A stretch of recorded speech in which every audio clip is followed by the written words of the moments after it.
জুলাই কর্মসূচি ঘিরে ছাত্রদল শিবিরের সংঘর্ষে রণক্ষেত্র নারায়ণগঞ্জের তোলারাম কলেজ। বরিশাল বিশ্ববিদ্যালয়েও সংঘাতে জড়িয়েছে সংগঠন দুটি। এতে আহত হয়েছেন বেশ কয়েকজন। এদিকে ছাত্রদল শিবিরের ভয়াবহ সংঘর্ষের পরদিন থমথমে ঢাকা আলিয়া মাদ্রাসা।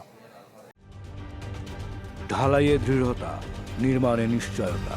প্রিমিয়ার সিমেন্ট, ঢালাইয়ের রাজা।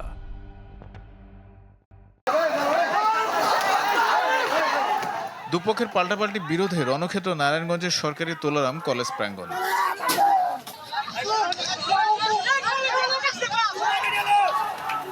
জুলাই অভ্যুত্থান দিবসে কলেজ কর্তৃপক্ষের অনুষ্ঠানে শিবির নেতাদের বক্তব্য দিতে না দেয়ায় শুরু হয় তর্ক।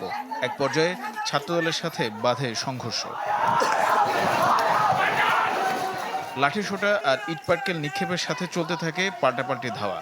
খবর পেয়ে পুলিশ ঘটনাস্থলে পৌঁছে পরিস্থিতি নিয়ন্ত্রণে আনে।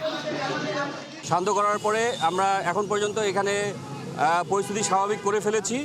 তো পরিস্থিতি পরবর্তী যতক্ষণ দরকার পুলিশ এখানে থাকবে এবং কোনো অবস্থায় যাতে আইন শৃঙ্খলার অবনতি না হয়, এলাকাবাসীর কোনো দুর্ভোগ না হয়, সেটা আমরা এনশিওর করব। ছাত্রদল ও শিবিরের মধ্যে সংঘর্ষ হয়েছে বরিশাল বিশ্ববিদ্যালয়ে। জুলাই অভ্যুত্থান দিবস উপলক্ষে ভিসি গেটের বিপরীত পাশে মিছিলের আয়োজন করে ছাত্র শিবির।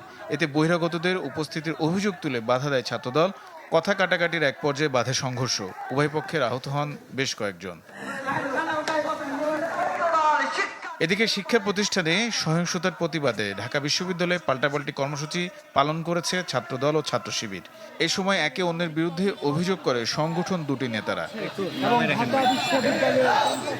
জাতির গণভোটের গণরায় যদি কার্যকর করানো হয়, আগামী দিনে জাতির সামনে বিশ্বাসঘাতক হিসাবে আপনারা অভিহিত হবেন ইনশাআল্লাহ।